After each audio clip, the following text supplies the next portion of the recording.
Hi everyone, this is Varsha and welcome to VSP classes. Test series के क्रम में आज हम बात करेंगे बाल विकास एवं शिक्षा शास्त्र यानी कि सीडीपी सेट 2 की। इसके पहले हमने वृद्धि एवं विकास से मोस्ट इम्पॉर्टेंट क्वेश्चंस को कवर किया था। आज हम बात करेंगे आनुवंशिकता एवं पर्यावरण।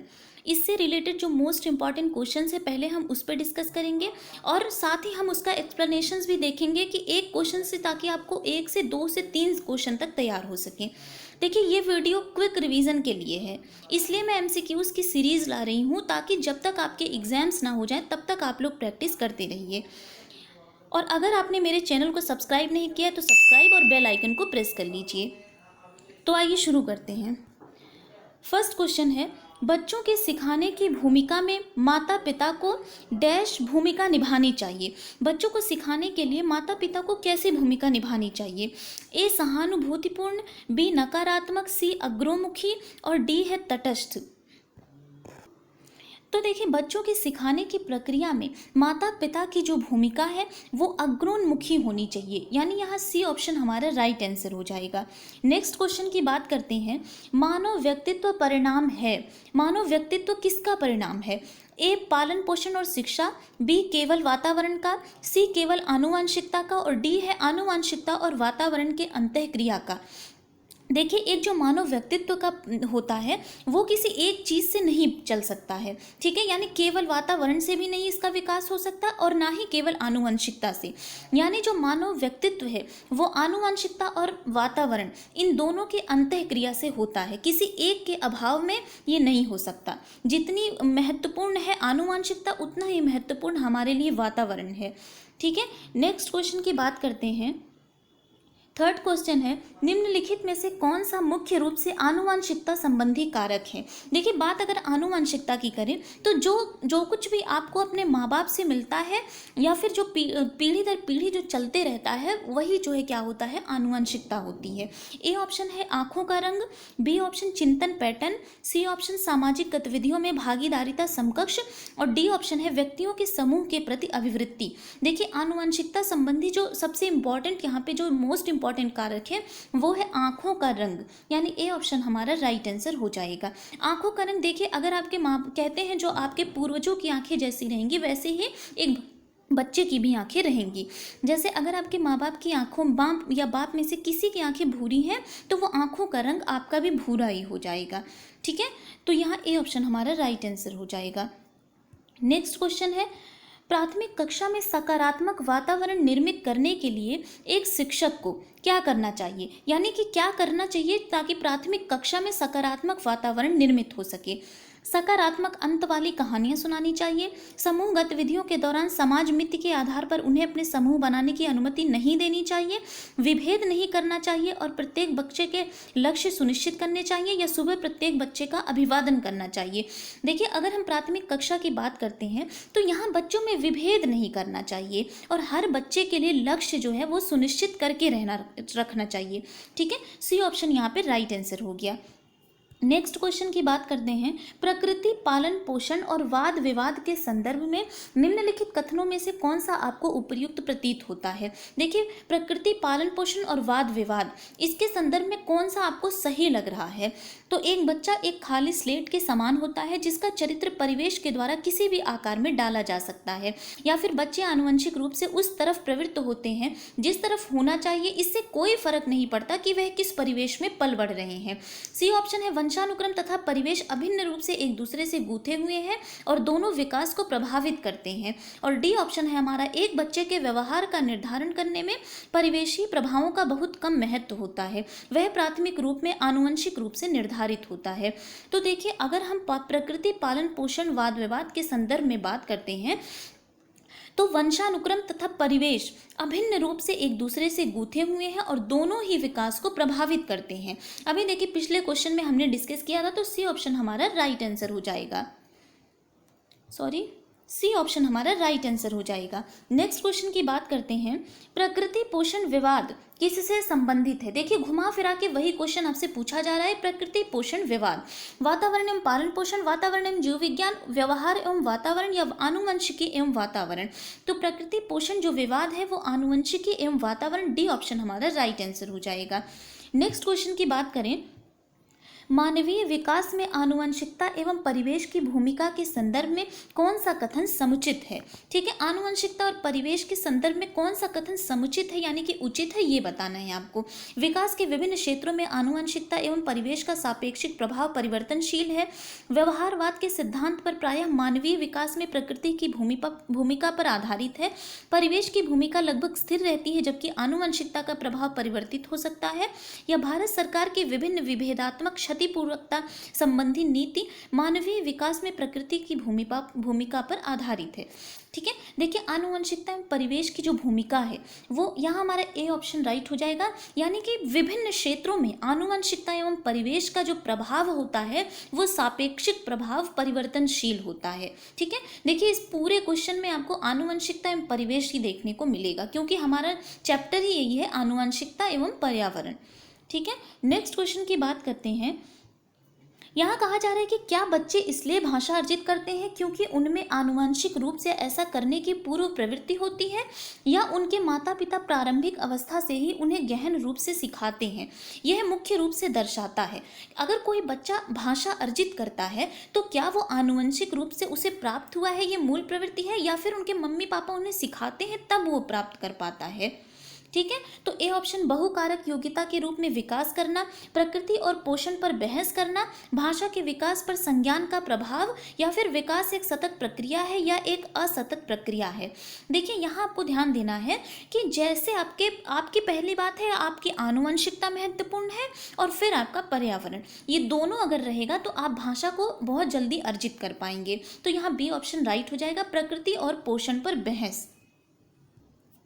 नेक्स्ट क्वेश्चन की बात करते हैं।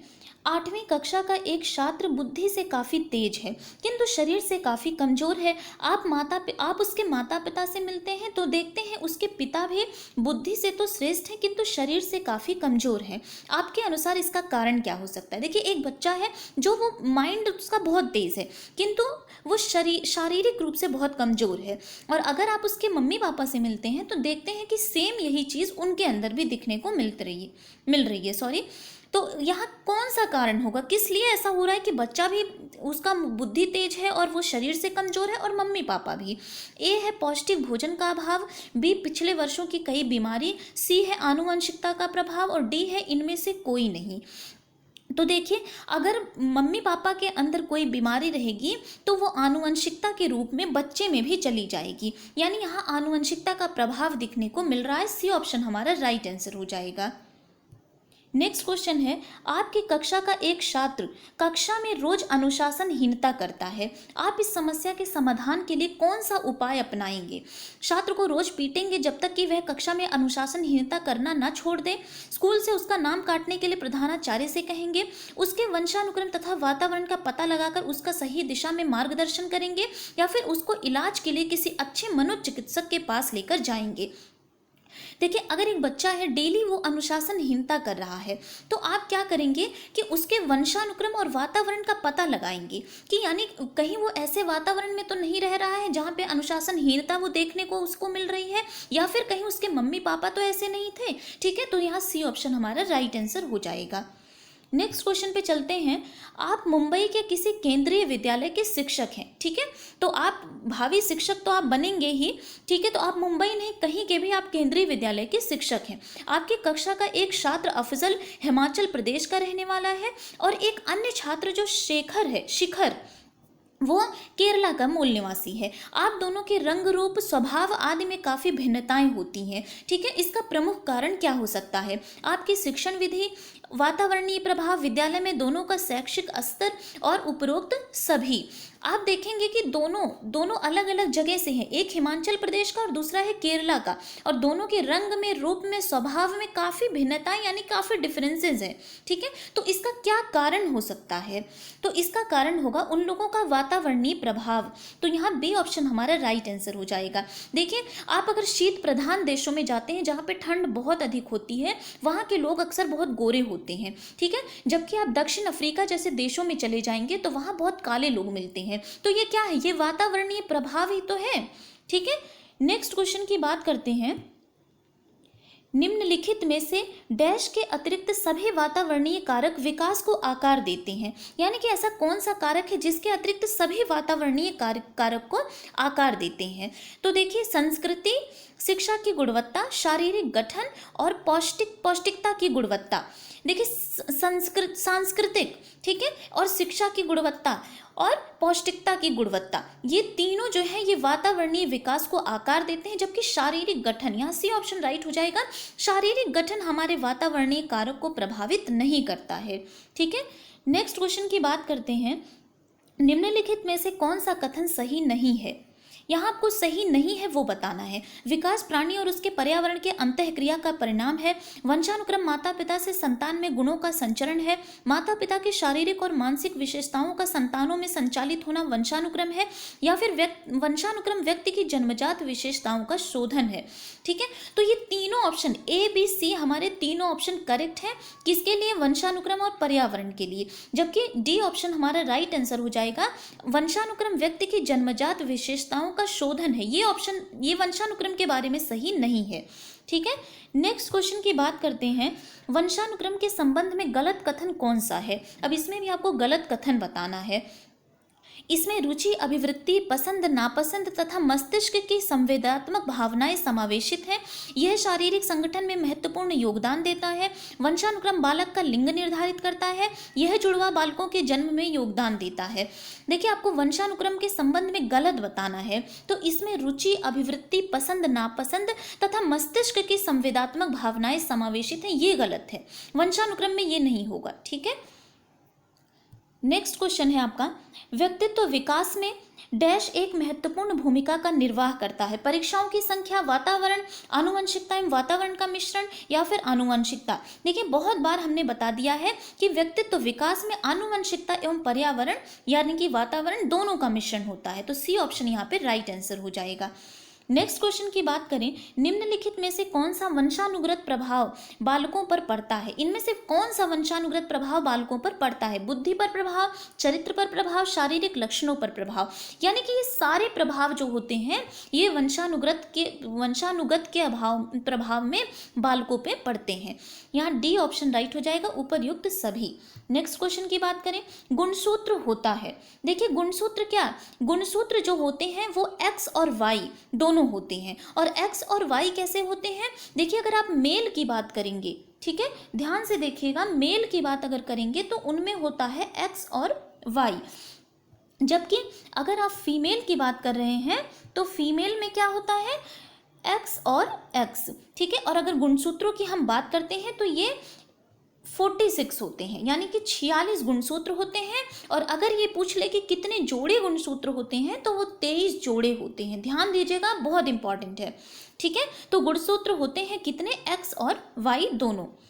नेक्स्ट क्वेश्चन है, आनुवंशिकता डैश सामाजिक संरचना मानी जाती है। कैसी संरचना है ये? स्थिर, गौड़, गत्यात्मक या प्राथमिक। यहाँ पूछा गया आनुवंशिकता कैसी सामाजिक संरचना है।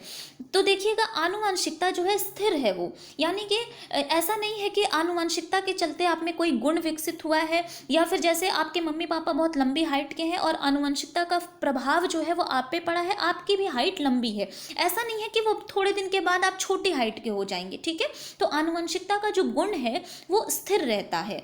ठीक है, नेक्स्ट क्वेश्चन है, बालक का विकास आनुवंशिकता तथा वातावरण का गुणनफल है। यह कथन किसका है? थॉर्नडाइक, गैरेट, हॉलैंड या वुडवर्थ। तो देखिए, आनुवंशिकता और वातावरण का जो प्रभाव है वो गुणनफल है। ठीक है, ये दोनों गुणनफल है। यह कथन किसका है? ये वुडवर्थ ने कहा था कि आनुवंशिकता तथा वातावरण का गुणनफल है। ठीक है, नेक्स्ट क्वेश्चन और लास्ट क्वेश्चन की बात करते हैं। देखिए, अभी हमने आपको बताया था गुणसूत्रों की संख्या। तो सामान्य संयुक्त कोशिका में गुणसूत्रों के कितने जोड़े होते हैं, यानी कि क्रोमोसोम्स आपको बताना है कि कितने होते हैं। ए ऑप्शन 22, बी 23, सी 24 और डी ऑप्शन है इनमें से कोई नहीं। तो देखिए, अभी हमने बताया। अब देखिए, वैसे तो होते हैं 46, ठीक है, 46 क्रोमोसोम्स होते हैं, पर यहाँ आपको क्या बोल रहा है? जोड़ों में। ठीक है, जोड़ों में अगर बात की जाए तो ये 23 जोड़े होते हैं, यानी कि बी ऑप्शन हमारा राइट आंसर हो जाएगा। ठीक है, तो ये थे हमारे आज के 20 मोस्ट इंपॉर्टेंट क्वेश्चंस जो कि हमने सीडीपी सेट 2 सीरीज सेट 2 से लिया था और जिसका क्या नाम था, आनुवंशिकता एवं पर्यावरण। ठीक है, तो थैंक यू। अब आपसे मेरी मुलाकात होगी मेरे अगले वीडियो में, और अगर आपने मेरे चैनल को सब्सक्राइब नहीं किया कर लीजिए और बेल आइकन को प्रेस कर लीजिए ताकि आगे की लेटेस्ट नोटिफिकेशन आपको मिलती रहे।